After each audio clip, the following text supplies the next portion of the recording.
There we are. Okay. All right, everyone. Welcome and glad we're all here today. Hope if you've had a spring break, hope you had a great spring break or getting ready for Passover or Easter. Lots of great busy things happening in April. So as Barb is putting links in the chat over and over again of our PowerPoint, if anybody needs an accessible version of PowerPoint, just let us know, or I should say a more accessible version of PowerPoint, let us know, and we can get you that. But otherwise, it's uploaded on the Google Drive, which has been put in the chat as well. All right, so to go over our agenda for today, just that welcome, hello, agenda overview, any housekeeping needed items, and we will go into our ECBC workbook and look at that data. Thank you to those who have been updating their data. We'll highlight some of those wins as well, and then go through and have time for you guys to give us feedback on using the framework and the toolkit this past month, and then dive deep into our April focus of engaging families. And then we wanted to touch on our next final meeting in May, which is our last meeting. And we always have a celebratory kind of focus there. We will obviously do our last step in the youth planning process. And we want to make sure that we highlight a community team. Those of you who've been involved in ECBC, you may remember we've had highlighting members of our community teams and successes of our youth gaining that competitive integrated employment and what they've done to get there. So if you are interested in highlighting all of the greatness that you have done, let me know, and would love to just touch base. Really, we're not asking for anything of great detail that you would need to put 100 minutes of time into, just small, highlighting the greatness and the wins that you guys have had as a team. Then we'll go into our next step. So again, if you want to do that, let me know. Go into our next steps and then our exit ticket. Okay. So last month we showed a video. We're going to show a video again in services and supports, and it'll be Alyssa will get us there.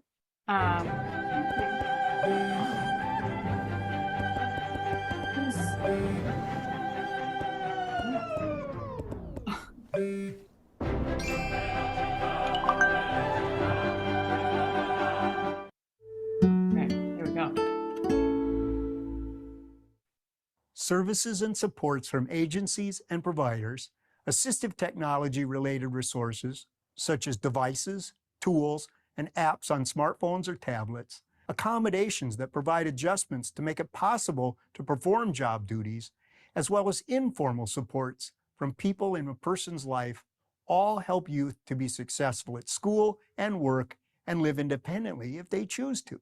Using various supports in combination can help you live your best life. Listen to the different ways these young people were supported to be successful during the journey to adulthood.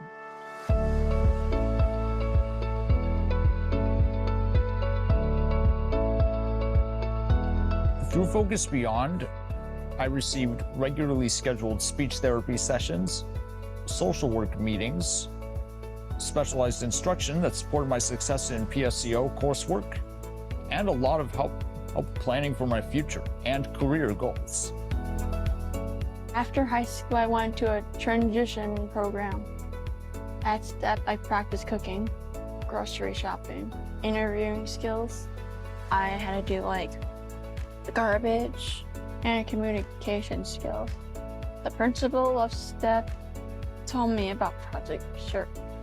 I was excited to Project Search. I wanted to do it myself.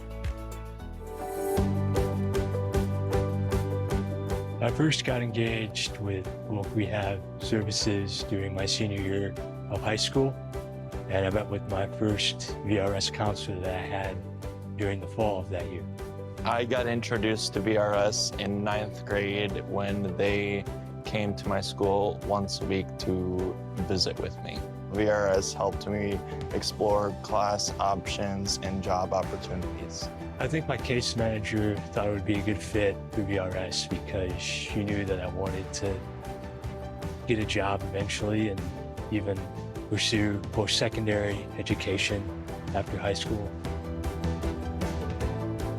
So I did utilize State Services for the Blind. They assisted with career preparation, college preparation when it came to my transition. In addition to that, I also had intervener services. You know, there's that extra visual and auditory support should you need it. They taught me about the job system, about different types of jobs, how to be successful in a job. That's what I kind of really took from Transition Plus. My job coach helped me use Metro Mobility when I was in PRI program. It helped me schedule the rides, helped me, be on time for the rides, helped me really get to work on time or how to get to work on time without being late.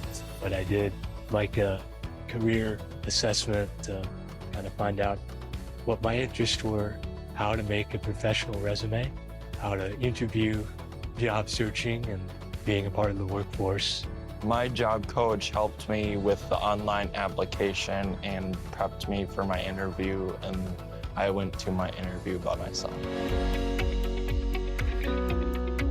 Sammy in particular has the CDCS designation for her grouping. We take care of the expenses and do everything for her and work through ACRA, who's the payroll service.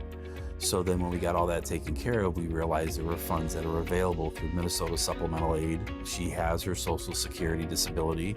She does have SNAP to help her with her food needs. The important piece now is that she just received her first paycheck yesterday. So now we'll start reporting to the proper organizations that she's now receiving income so we can adjust out what Social Security will pay her, what her SNAP will be. She gets a reduction in her internet that's available to people for special needs.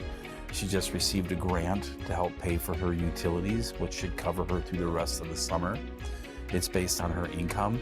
There's so many things out there that if people just realize, I mean, she's got a significant amount of assistance, which allows her to live on her own. My family was a huge support for me when I was in high school. I was so fortunate to have a family that was with me through the struggles. I could talk to my parents, and they would be involved and come with me. And my parents were like the protective mama bears and papa bears.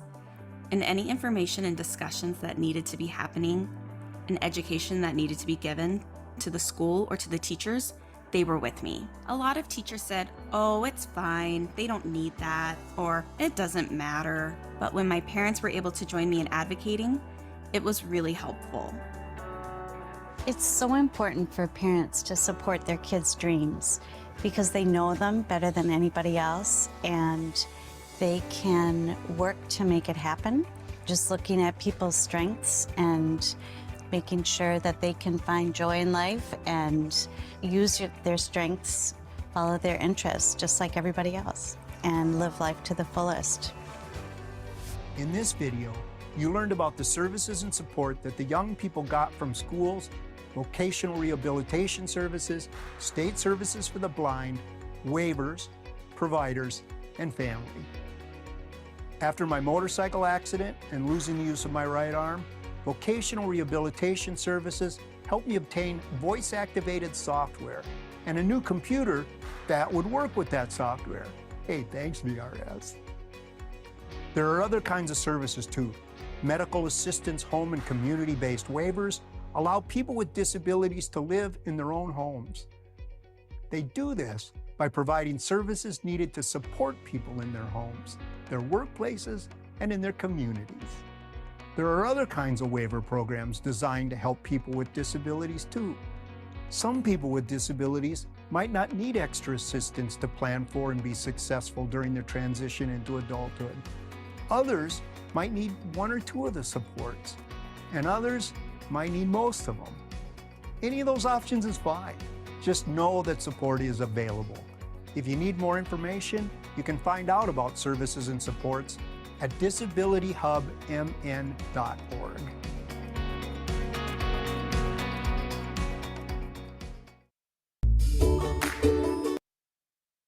I think one of my favorite parts about the services and supports video is it really highlights and captures a lot of our work that we're doing here in ECBC of coming together as a community team and putting all of our roles together. And how do we support our youth to gain that competitive integrated employment and whatever it is they're looking for their best life. All right, so here are all of our links from the whole year so far.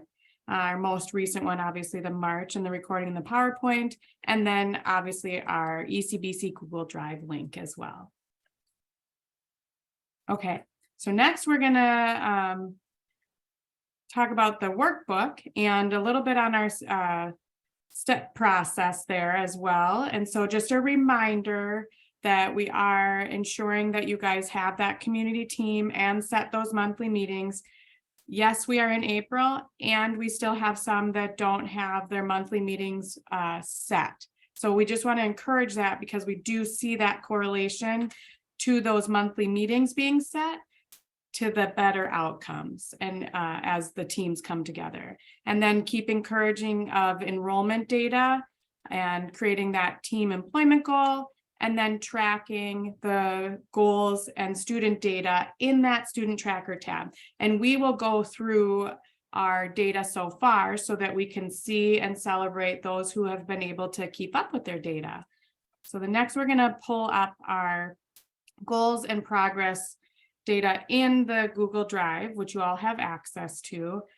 We did highlight here those that have updated their goals. Just wanted to celebrate because we are making progress on our goals, but knowing that we do really encourage you to continue to add your data in there. This data, remember, we do report to the Minnesota Olmsted Cabinet. So thank you to those. So everybody in yellow are those that we have data on that has updated their data for this month. That's not to say you haven't put data in there. We just need that continuing. So if you'll see there, column F, the highlighted 54 is where we currently are at, and our goal is to be at 150. And then, so we just need 96 more students to have gained competitive integrated employment. And we have a stellar team here. I know we can do that. So only 96 by the end of June. So I know you guys can do it. We really appreciate you and need you to enter that data. So if you're needing help, let us know. Happy to help you. Again, please enter that data. So thank you to those who have continued to do so. All right, I think I'm turning over to my colleague, Beth. All right, and I'm just finding my unmute button. Hi, everybody. I am Beth Gervey with the Department of Human Services, and we are going to jump into the transition framework. So as we've talked about before in our previous meetings, just remember that the Minnesota Transition Framework is really the way that we are defining high quality transition programming for youth with disabilities and for those who support them. And so this year in the ECBC, our goal has been to really test this framework out, see how it works, see what needs to be modified, and so that next year we can go into the year with this framework in place, and we can roll it out to all the professionals across Minnesota. So if you want to go to the next slide. As always, we need your feedback on how it went each month. So we get that information each month. How did it go using the framework? So from the last meeting to this meeting, did you go in and use the framework? And how did it go? Did you use the toolkit? If you can share your experience in navigating around the toolkit and finding what you need. Overall, what you like best, overall, what needs improvement, and then what additional training you feel that you need to use the toolkit. So we are going to have you for 3 minutes. We're going to give you 3 minutes to go in and answer the survey. And the survey link was just put in the chat. So if you could all go in and please answer those questions, and I'll give you 3 minutes to do that.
All right, hopefully all of you had a chance to go in and complete that survey. If you didn't, you can keep working on it as we go, and we'd love to get your feedback. And so thank you for filling out this month's, and we're going to take a look at what we heard from you last month in March. So thank you for those of you who filled out that survey last month. And what we learned, we really just compiled them, and we learned that you're using the toolkit more and more in your work, which is great. And some common ways that you're using it is reviewing it with your teams. So internally getting together with your teams and taking a look, introducing My Vault to getting introduced to it yourselves and introducing it to students and families, and using the inventory. And then many of you reported feeling that you're a little more comfortable finding your way around in the toolkit, which is great. There's a lot of information there. So the only way you learn it is to get in there and find your way around.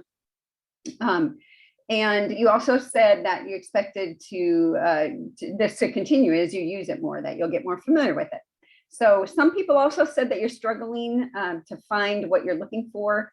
And so suggested training might be helpful. So in the future, we will have some different ways of navigating and some training and information coming in the future. Also, when you were asked what you like best about the toolkit, you highlighted a wide variety of different things. The videos was on near the top of the list. The inventory, a lot of you liked the inventory that we talked about and used. My Vault, and all the information and resources gathered in one place. So it really seems like different people are using it in different ways. So depending on how you're using it might affect what your favorite is. All right, and then the information from the exit ticket. So at the end of each meeting, we have you do an exit ticket. And so from March, the feedback that we got was about the meeting specifically. And you mentioned that breakout groups was a good thing, that you liked that. You liked being able to get together and talk to people with within your own area. A lot of you also mentioned that you'd like to have more time to review the topics and to talk about what you're finding. So we made some adjustments with that. And then many of you also mentioned that finding the resources in the toolkit was helpful, and that you're using them with students and families. That is the survey, and I'll turn it over to Alyssa to talk about the engaging families. Hi, everybody. Good to see you all today. Yes, so this month we are going to focus on engaged families. So as you'll see on this slide, when you're on the main page of our Youth in Transition Toolkit, you have these 3 sections, with the middle being engaged families. When you click on engaged families, it takes you to this main page that you'll see in this other screenshot here. So that's what it looks like when you're going in. So for this topic, we had help from a consultant who has a lot of experience with family engagement to create the content you're going to be looking at today. We're hoping to use our time today to introduce this to all of you and let you dig in a little bit. So we're not going to spend a lot of time in the training portion. We're going to give you a lot more time talking together about what's in here.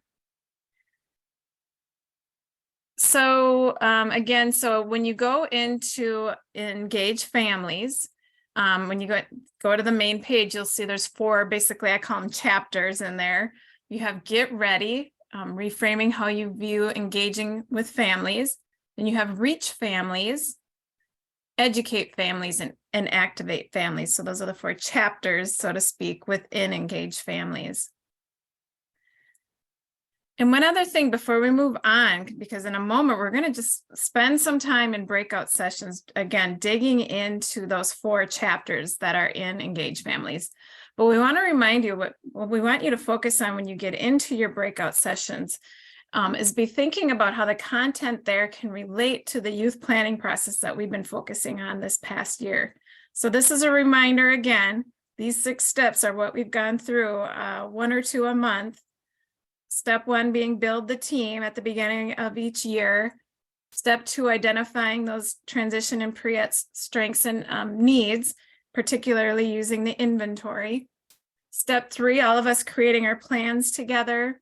Step 4 is implementing the plans. Step 5, tracking progress. And like what we talked about last month, ideally using those learning stages to track a youth's progress. And step 6, which we're going to focus on next month at the end of the ECBC year and school year, is to reflect on that youth's progress throughout the year. So keep that in mind, or you can refer back to this when we put you into your breakout sessions. So this is what we're going to be doing next. You're going to be randomly placed into a group. There's going to be 18 groups. So take note when you're going into your breakout session of the group number, that it will say room number actually. So take a note of what number that is, because that's going to help you find on our Google Sheet which section your group is going to be completing. So there is going to be a link put into the chat of the Google Doc that we're all going to go into, and in a moment I'm going to share it with you as well. And that's where you're going to see which topic or subtopic you're going to focus on from engaged families. The rest of this slide gives you some directions that are also in the Google Doc. So I'm going to just take us to the Google Doc. Give me a moment here.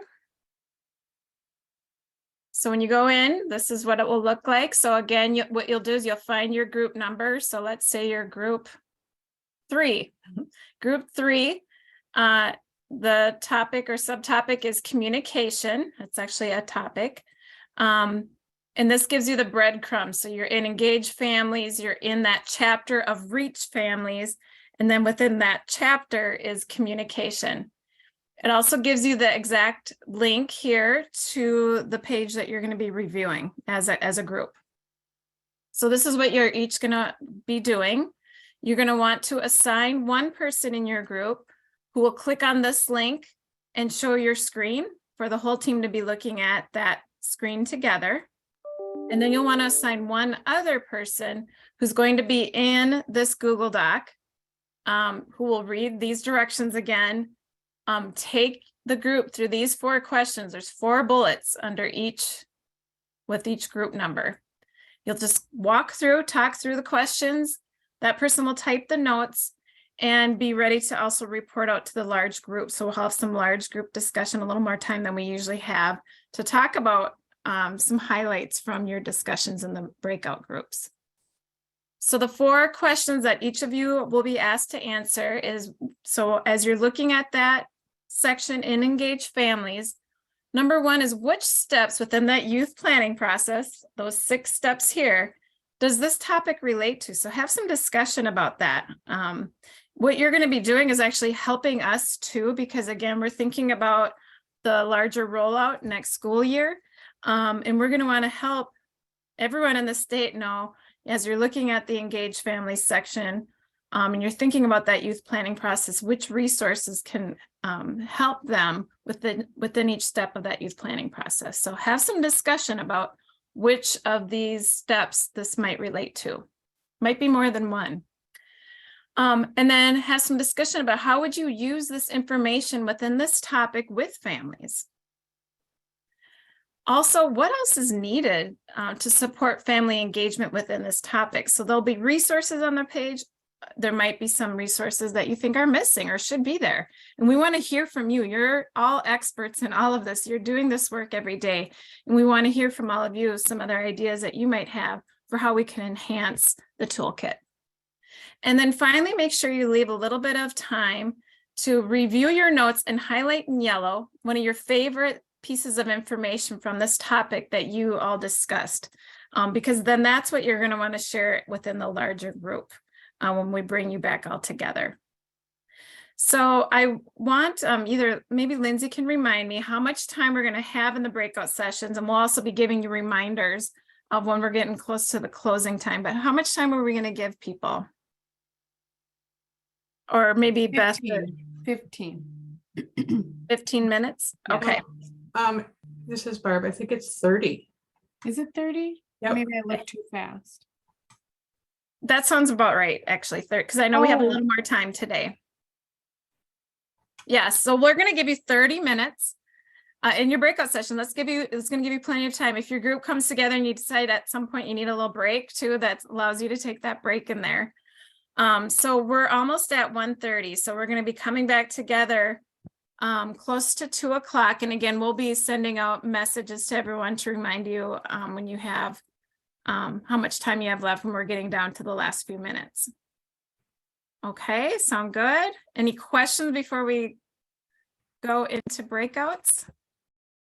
Everyone has the Google Doc link. It is in the chat. So remember, you got to grab it. Okay, so I think we'll get the breakouts started. I know sometimes there might be challenges like you don't see when the breakouts pop up. If that's the case, we'll move you in there. So we'll go into breakouts next and we'll come back together about 2 o'clock.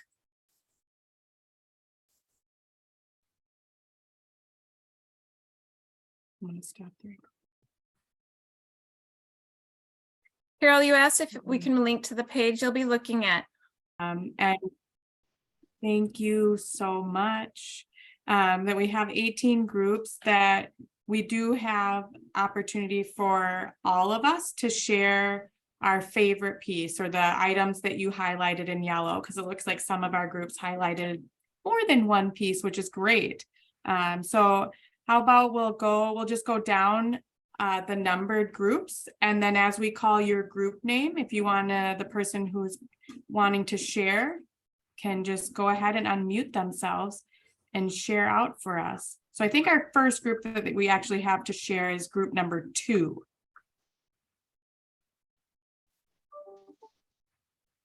Hi. Hi. That's ours. Oh. I think what we talked about, what we highlighted, we kind of highlighted something that maybe is missing or something that we really need to consider is the use of technology and how our families have the knowledge of using it. more and more we're running into grandparents raising the kids that would be at this age. And so, you know, a lot of us our age now can operate technology, but with the grandparents raising kids now, I've run into a lot not able to move around or facilitate technology. And then also one thing that we brought up was a lot of our clients that are needing these services or have social workers or have, you know, help through any kind of extra help are mainly using their cell phones to access documents and resources and everything. So just making sure that this is something that can be cell phone friendly. Excellent. Love that. And great points. And yes, it is cell phone or mobile accessible, and My Vault is too. All right. Thank you, group 2. So I think we'll move on to group 3. I think that was group 3, actually, based on where those comments were in the notes. Sorry. Oh, That's you are fine. right. How about group 2? I butted in. Excuse me. That's okay. So Abby, you were unmuted. Okay, so Abby, are you representing group 2? I guess I got nominated. We had the outreach piece, and that kind of confused us a little bit in regards to, was it outreach or with, it just kind of confused us. Anyway, so what I highlighted in yellow is that we were decided that it was about reaching out and finding out where families are, what they need, what they want, and then connecting them in the best way that they prefer. And whether that is place, time, communication style, and then we have to be clear as to what resources are out there. For example, the toolkit can be very overwhelming for myself. So I won't necessarily want to throw that at, you know, a whole family, but really pinpoint, go to this section. And then as they get familiar with what they need and want, then they can maybe explore, but be very clear as to what the different resources can provide them with. So they're not feeling so overwhelmed or walking in blind. And then just trying to build the team all together. Outreach is pulling in and connecting people as a team. And that was another discussion that we had. Me from a teaching standpoint, and then Gina was from voc rehab standpoint, and then Jennifer, I think, I'm sorry, was from the county standpoint. And we were saying how county has just kind of, and my experience from a school standpoint, county has really faded out of my students' teams. And it's hard almost to get families to re-engage and get the county back involved. So just, it's really changed in the past, I don't know, 5 to 7 years. So just rebuilding those teams again and finding out where families are and what they need. Yeah. Oh, I love those points, all of them. This is great. Thank you for that. And this is Beth. I just wanted to note, I love what you said about the families and like not giving them all the information in the toolkit and stuff. So I think that will be a great thing to learn. What do families need? Because so the toolkit, remember, is designed for professionals. So it's for all of you. So there's another portion of the website that's designed specifically for families and people with disabilities. So figuring out what are those key things that families need, and then building out that portion of the website will be important. So I just wanted to bring that up. So that's a really good point. Thank you. Thanks, Beth. Okay, so then we are on to group 4. I'm just scrolling in my document. Sorry, it took me a moment. I can speak up for group 4. So we had a conversation. It's the group 4 is transition process. How do you engage families, educate families, and the transition process? And so in this one, it's kind of about building the team, and like this is a part where there's like some introduction to pre-ETS and talking about what pre-ETS is in this piece and what that would, like how that could work and be all about, like how that would work for the student. And then how would we use this information within the topic with families? Like as practitioners, I think we would use this information provided to families regarding the transition process. So part of this includes the PACER transition handbook and all those things that we're probably familiar with, but having them all in one place could be really helpful. And then sharing that information about what pre-ETS is, introducing information for families. We weren't sure how they would take and use that information. And so as much introduction as we can do, or like how do we teach them how to use it, because that feels a little overwhelming. And practitioners are seeing that families who are able to navigate systems well already are the ones who are also able to navigate this system and use this well. So that's how do we also reach out to families who might not, you know, the technology piece, I think, I can't remember who mentioned that already, but that could be part of it, or just not necessarily being savvy enough to understand all the information in there, that type of thing. And then we wondered just how do we get the information to families in an easily understood way and provide support once they start using it. Yeah. So is it like going back to it all the time or whatever? That's it. All right. Thank you, Heather, and group 4. Okay, so we're going to move on to group 5, the family's role. We have a representative from group, oh, there we are. Said I could speak for that. So we talked about, you know, how important the family role is in there with the youth planning process. You know, they are part of the IEP team and part of the planning process. You know, and we always see different skills at home as well as at school. So we need to have their input too, what they are seeing as the student's strengths and, you know, what goals they feel would be beneficial for the student as well. We did talk about similar barriers too with families and parents. You know, it could be access to internet, you know, having the computer. I like that idea of making sure that it is phone friendly with the website, because it seems like if you don't have a computer, at least everyone does have a phone. And they also talked too about, even for some families, if the parents have limited skills, it might be difficult for them to navigate the website as well.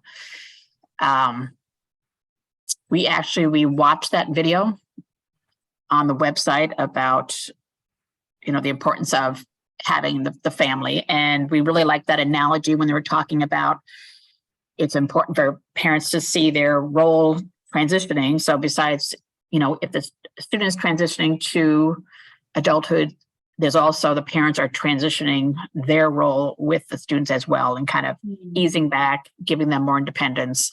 And they had that analogy of the parents are no longer driving the car. They should be assisting their student, letting the student have more of that driving role, and parents are supporting them, kind of taking that passenger seat. And I'd shared too that when I was in a transition program, I thought it was a really good tool to have students leading their own IEP meeting, and they would be talking about their 5 areas of transition. How do they feel about, you know, their home living, their community participation, their work skills? They would talk about their strengths, their needs, you know, what they wanted to work on in the upcoming school year. And I think it was really good for parents they were advocating for themselves.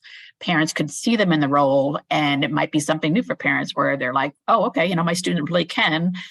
They do have some self-awareness. They might have a different idea what they want to work on as opposed to the parents, you know, so they're just seeing their student able to advocate for themselves more. Yeah, absolutely. Thank you. Wow. All right. So then we're moving on to group 6, core principles. Okay. Oh, Can you hear me? Yes, we can. So we also had a little bit of technical difficulties, but also a little bit of confusion as to what was going on. And by the time we got it, we were a little behind the 8 ball. No But problem. so I'm trying to get all this information in front of me. Can you come back to me? I just want to get a few things organized and then. Oh, yep, absolutely. Thank you. Absolutely. Thanks, Mike. Okay, we'll move on to group 7, which is charting the life course.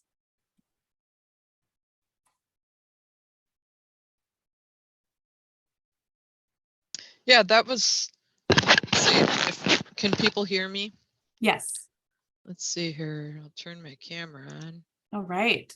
Yeah, that was myself and Brian Lentz, who works with Apple Valley Schools. And I'm Susan, and I'm a placement coordinator at Volk Rehab in South Minneapolis.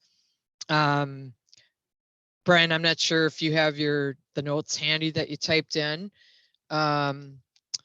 But we kind of zeroed in on the importance of addressing family communication preferences as a way to make them feel respected and appreciated and more comfortable.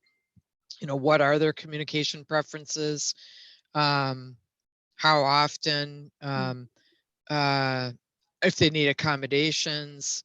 And then we zeroed in on you know, some things that we found to be very helpful when having these meetings is to use the 1090 rule. You know, that families often dread these service meetings, such as IEP meetings and whatnot, because they're filled with confusing language and negative information about their loved one.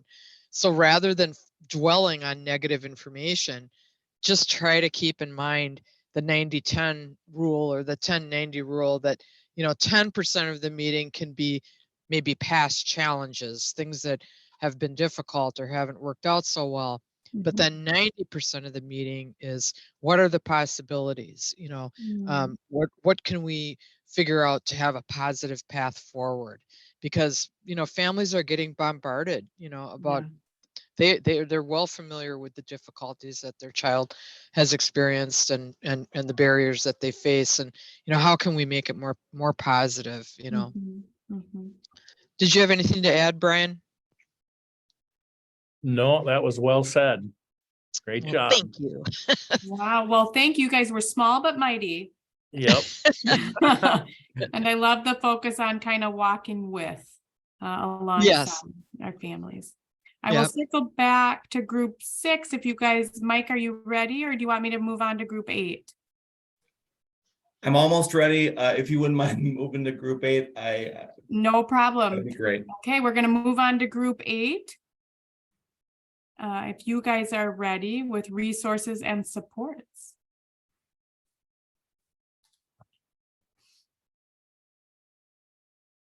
Hello, I was in group number 8. Yeah, and we had resources and supports. The section that we found most valuable were the do sections in Disability Hub, and the ones that were specifically geared towards families. We agreed with several other groups that sometimes Disability Hub can be hard to navigate. And so rather than just sending the link to the website to families, specifying or bookmarking a section that they would find most valuable. And the ones that we thought was really beneficial for our youth was the programs and services that were in the transitioning to adulthood section.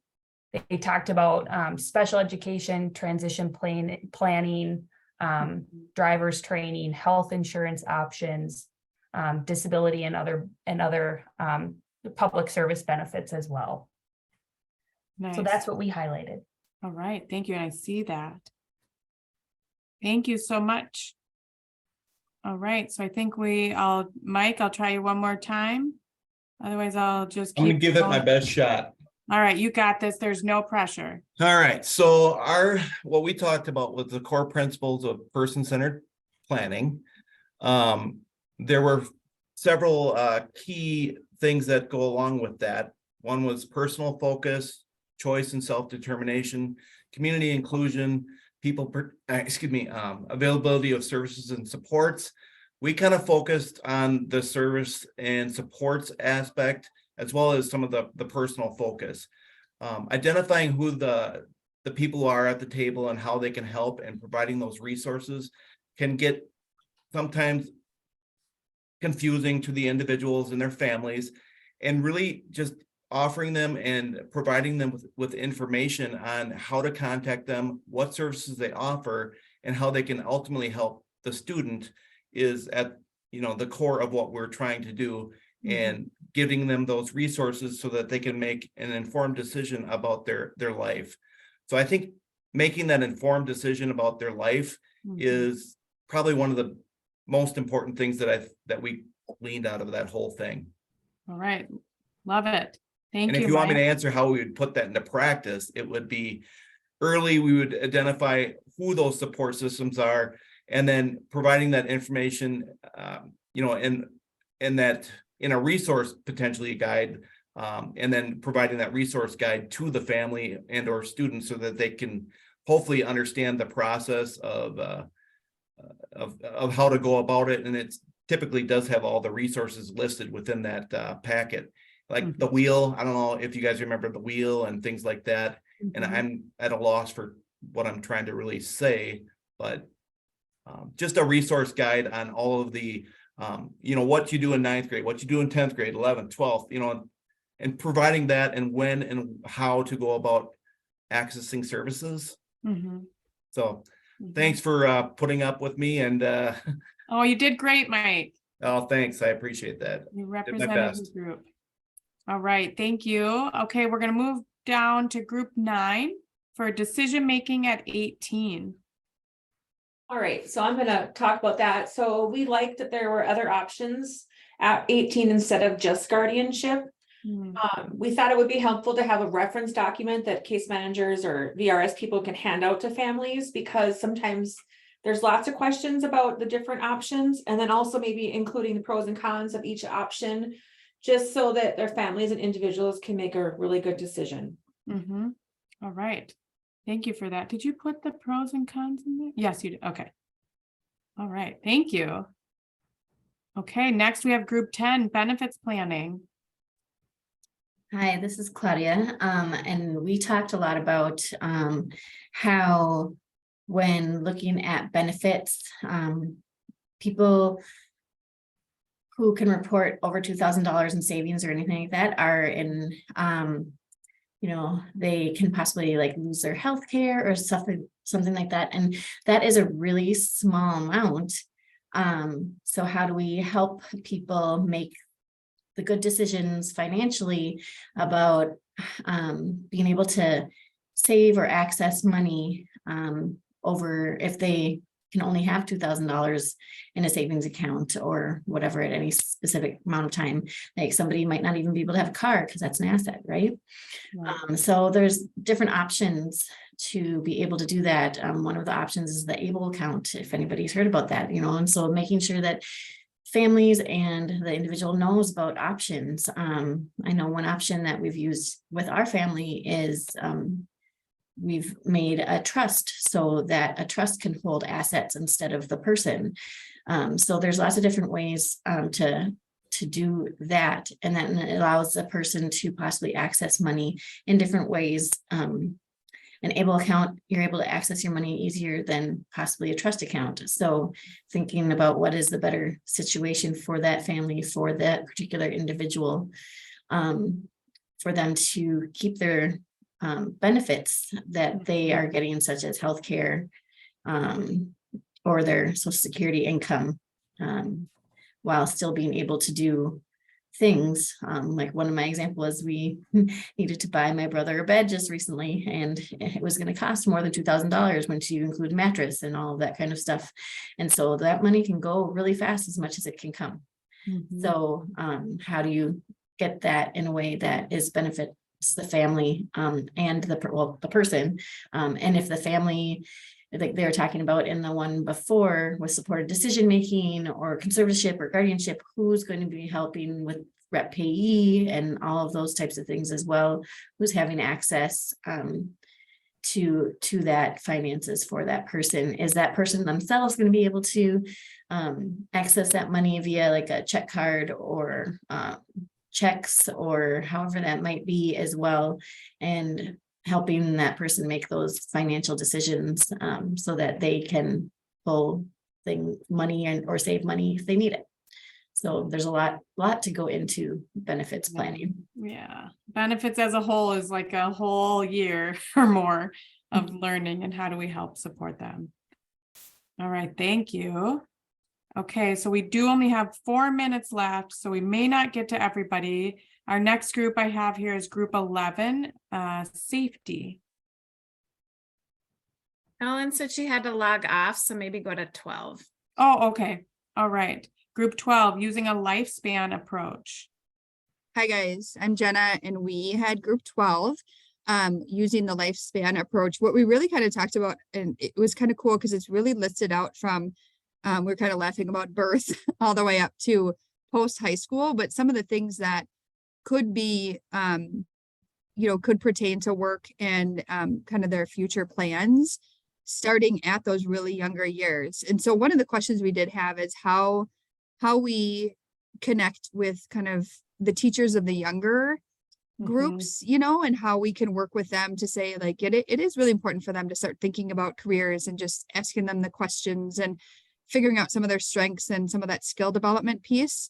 And so that was kind of something that we were trying to figure out what would be the best route. But in talking with families, just to kind of introduce those topics at an earlier age. So when it comes down to like when they get to transition or high school, then transition, it's not such a like shock, or not a shock, but just that they have some experiences already when it comes to career development and some ideas. So I think the one big highlight that we have is we really liked that layout of what kind of things could be talked about in the early years, what kind of things could be talked about in middle school and in high school. And it gives us kind of a professional backing when we do talk to those other teachers in our district. And we really like that piece. So, yeah. Wonderful. Thank you, Jenna. I feel like you're speaking to all of our hearts of how do we get this in our younger years earlier. Yes. Thank you for that. Then we have group 13. Actually, I did see Ellen, you came back on. I don't know if you wanted to represent your group in group 11, or I can keep going to group 13. Okay. Oh, okay. Sue or Irina?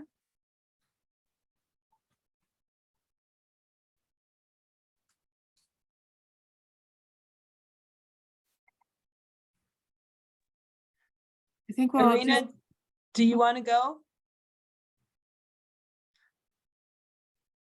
I don't have our notes pulled up. Sure, I can go. So we were talking about importance of safety topic and working as a team on deciding which topics to address when we are planning on supporting students and how we are providing supports for those individuals, and using some tools that we found very helpful, especially the one we highlighted in our notes, is to decide what's important for the person-centered thinking. And looking at the risk assessment and deciding which needs can be addressed by family, and if they're comfortable, or not addressing it with other team members as well. Wonderful. Thank you guys so much. We are at 2:25, so we have 5 minutes left, and we are so grateful to have been able to hear from so many groups today and to be able to kind of hear your thought process in your discussions in your group. We have the remainder of our notes from the rest of the groups that we'll be able to look at. We're not going to have time to go through those today, so I'm going to turn it back over to my colleagues, and we're going to go through next steps and the last few items. All right, thanks, Lindsay. All right, so we are just going to wrap up today's meeting with a couple things. For next steps, we know, as all of you said, that engaging families is so critically important, right, to the success of students. So this month we want you to really just dig into the toolkit and find the items that really work for you to share and to engage with families, and how do you use the information in the tools in that area to help engage families for at least 2 of the students that you're supporting. So doing that, and then making sure that you're just really ready to come in next month to talk about how that was used. And so we'll get a good idea too of what do we need in there, what do we need to change or to include that's maybe not there. And so you're really testing the process for us. So thank you. We'll hear back from you next month on how it went using that. We want you to take time, as I said, this month to get yourself familiar with the topics and the subtopics in that section, just going through and really digging in. Remember that when you're using the toolkit, you can give feedback on any page. There's the give feedback section, and you can add that in there. Making sure that you're updating the workbook as you're going through. We really need that information, that data. Our Olmsted goals need to be met, and as Lindsay said at the beginning, we're not reporting, not seeing but the people are probably there, just not reported. So being sure that you go in and do your workbooks. So with that, I think we will talk about the ECBC schedule for the remainder of the year, which is just the 1 more month. And like Lindsay said, one of the best things I love about ECBC is hearing the success stories, right? So at the end of the year, we really would love to hear somebody, what is your success? Whether it's a student that comes in and talks, or if it's something that really worked well on your team, or you had more engagement, or you used the tools, or families were more engaged, whatever it is, connect with Lindsay so that we can, next month, we can hear some success stories and really just celebrate all the work that you did this year. And so that's how we will be ending next month with that information. And the meeting next month will be on Wednesday, May 3rd from 1 to 3. So if that's on your calendars, that would be great. And now we have an exit ticket. We have 229. So if you want to click, I think it's in the chat, you can click there to complete a simple 3-step or 3-question survey, and we'll use that information to help guide our meeting. So, and thank you all so much for participating and for coming today. Have a great day. Beth and Lindsay and everybody, just a quick question. For